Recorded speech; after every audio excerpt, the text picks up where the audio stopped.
Selamat malam jemaat yang dikasihi oleh Yesus Kristus. Selamat berjumpa dan selamat beribadah. Mari kita masuk di dalam doa untuk pembacaan dan renungan. Kita berdoa. Bapa di dalam surga, oleh Yesus Putramu yang kudus, kembali kami ada di hadirat-Mu dalam persekutuan bersama. Dan sekarang kami akan membaca merenungkan firman-Mu. Karena itu berkenanlah Engkau urapi kami dengan Roh Kudus-Mu.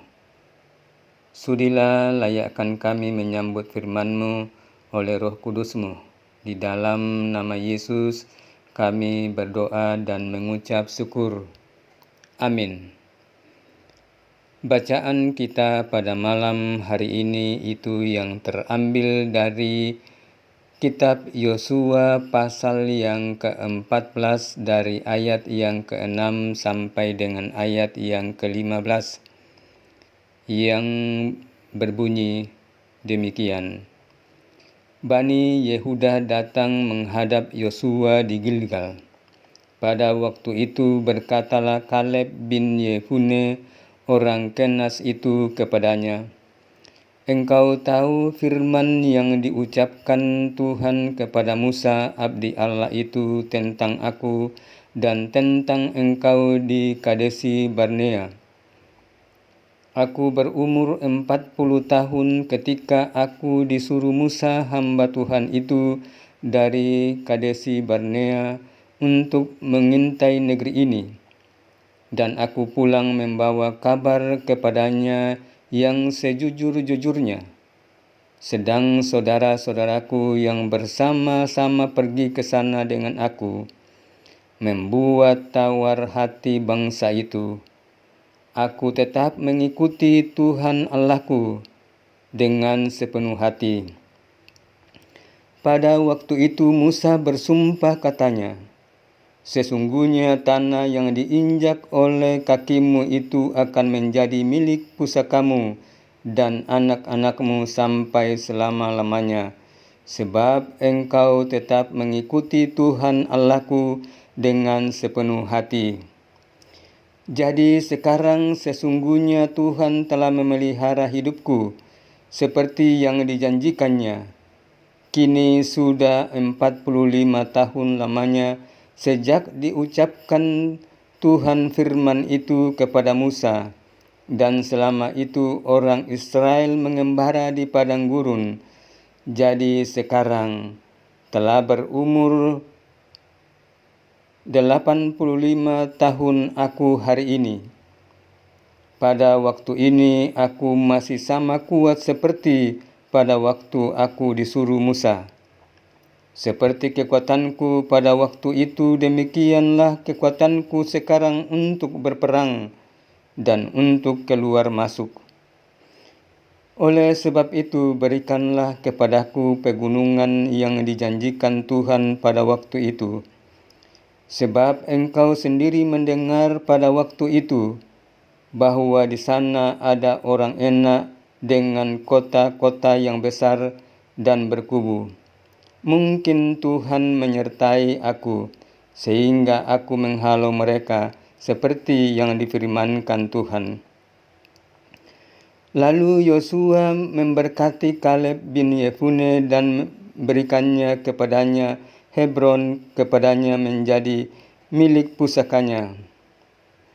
Itulah sebabnya Hebron menjadi milik pusaka Kaleb bin Yefune orang Kenas itu sampai sekarang ini, karena ia tetap mengikuti Tuhan Allah Israel dengan sepenuh hati.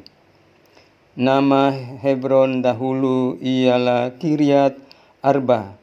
Arba ialah orang yang paling besar di antara orang Enak, dan amanlah negeri itu berhenti berperang. Judul renungan kita pada malam hari ini, upah dari kesetiaan. Kaleb adalah anak Yefune. Ia dikenal sebagai pahlawan dan pemimpin dari suku Yehuda. Identitas disebut pertama kalinya dalam Bilangan 13 ayat 6. Pada waktu itu Allah memerintahkan agar Musa memilih 12 orang yang akan diutus menjadi pengintai ke tanah Kanaan. Nama Kaleb disebutkan kira-kira 32 kali di dalam Perjanjian Lama. Dialah salah seorang pengintai yang percaya sepenuhnya kepada pertolongan Allah. Ketika Kaleb dan para pengintai lainnya selesai mengadakan pengintaian selama 40 hari, 10 dari antaranya memberi laporan yang bernada negatif. Bilangan 13 ayat 25 sampai 29. Sehingga Kaleb mencoba menenteramkan hati mereka di hadapan Musa dan berkata, "Tidak, kita akan maju dan menduduki negeri itu sebab pasti kita akan mengalahkannya." Bilangan 13 ayat 30. Cara Kaleb memang lain dalam memandang musuh. Benar bahwa orang-orang Kanaan itu kuat-kuat, gagah perkasa, tetapi keperkasaan mereka bersifat sementara. Tidak ada yang mengarahkan kekuatan mereka. Demikian pula mereka tidak memiliki strategi untuk mempertahankan diri. Itulah sebabnya Kaleb berkata, "Kita pasti akan mengalahkannya." Dalam Bilangan pasal 14 ayat 6 sampai 9, Kaleb dan Yosua menentang pendapat mayoritas mata-mata. Bilangan 13 ayat 25 sampai 33. Dengan melandaskan laporan mereka pada komitmen yang kokoh kepada Allah dan keyakinan penuh pada janji Allah untuk Israel. Dan mereka menolak untuk menerima keputusan sebagian besar umat Allah dan tidak memikirkan resiko nyawa mereka sendiri. Itu sebabnya Allah berfirman dalam Bilangan 14 ayat 24 memberikan penilaian, "Tetapi hambaku Kaleb karena lain jiwa yang ada padanya, ia mengikut aku dengan sepenuhnya. Akan kubawa masuk ke negeri yang telah dimasukinya itu, dan keturunannya akan memilikinya." Karena Kaleb setia kepada Tuhan, maka Allah melimpahi dia dengan karunia-Nya. Yang menarik dalam percakapan Kaleb dan Yosua dalam pasal pembacaan kita adalah Kaleb mengulang pernyataan yang sama yang diucapkannya 45 tahun yang lalu. "Aku tetap mengikuti Tuhan Allahku dengan sepenuh hati." Ayat 10 dan 11. Dari pernyataannya ini jelas sekali bahwa Kaleb tetap memegang komitmennya untuk taat dan setia kepada Tuhan. Satu prinsip yang dapat kita terapkan pada masa sekarang adalah bahwa komitmen itu mengikat kita dan menuntut pertanggungan jawab kita, baik terhadap rekan sekerja maupun terhadap Tuhan dan terhadap pasangan hidup kita.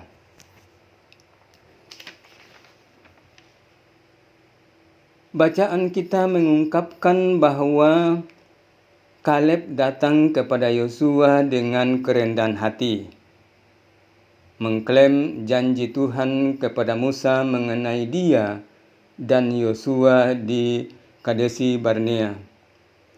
Ia datang bukan dengan penuh emosi, seolah-olah Yosua mengabaikannya dan keluarganya mengenai pembagian tanah Kanaan karena Yosua tidak menyebutkan wilayah yang boleh dikuasainya.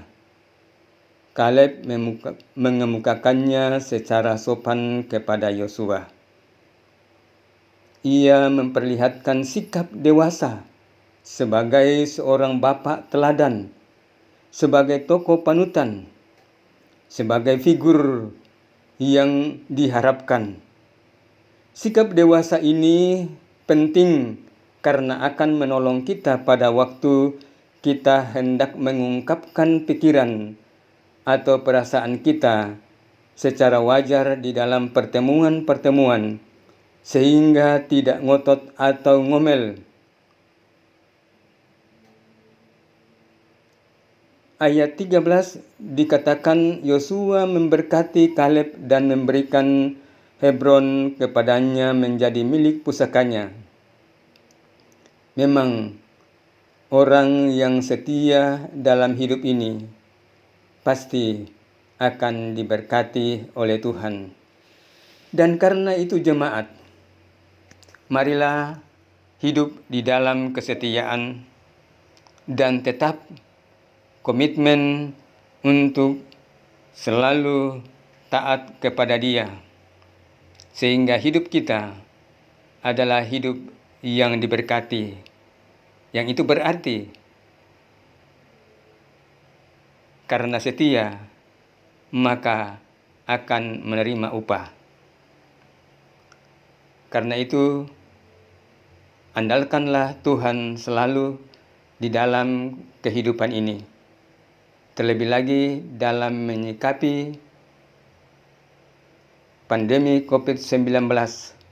Mari kita tetap memandang kepada Dia, karena Dia selalu menyertai kita, bahwa Ia sekali-kali tidak akan meninggalkan kita dan sekali-kali tidak akan membiarkan kita, sebab kita adalah milik kepunyaannya.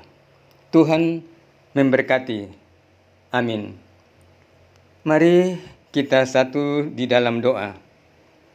Bapa Surgawi, kami bersyukur dan memuji Engkau karena Engkau tetap mengasihi kami bersama. Engkau selalu melindungi kami di dalam seluruh aktivitas yang ada.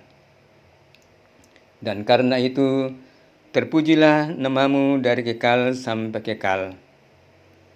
Bapa, kami berdoa bagi semua anggota jemaat-Mu dalam semua pergumulannya.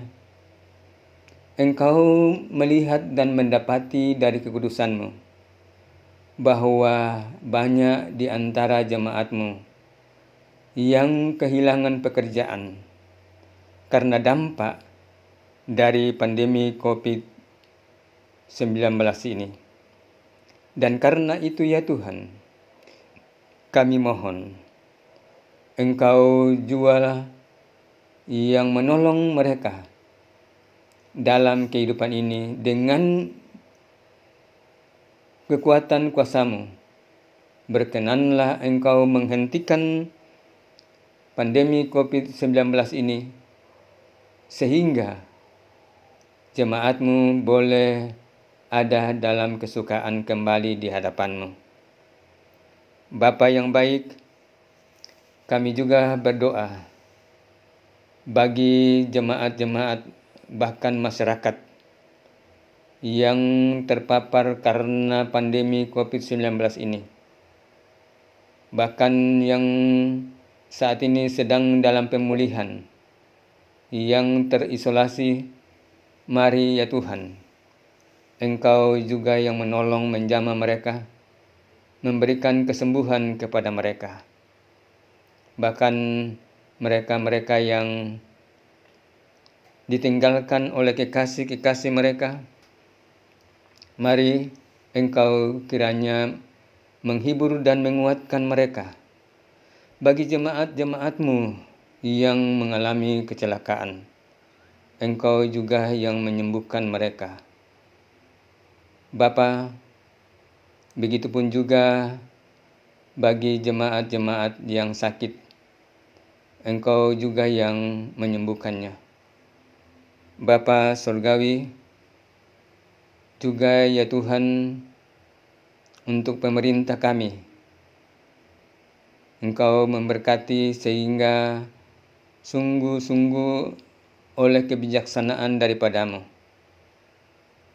menolong dan menguatkan mereka sehingga dapat mengantisipasi pandemi COVID-19 ini dengan hikmat yang daripada Bapa.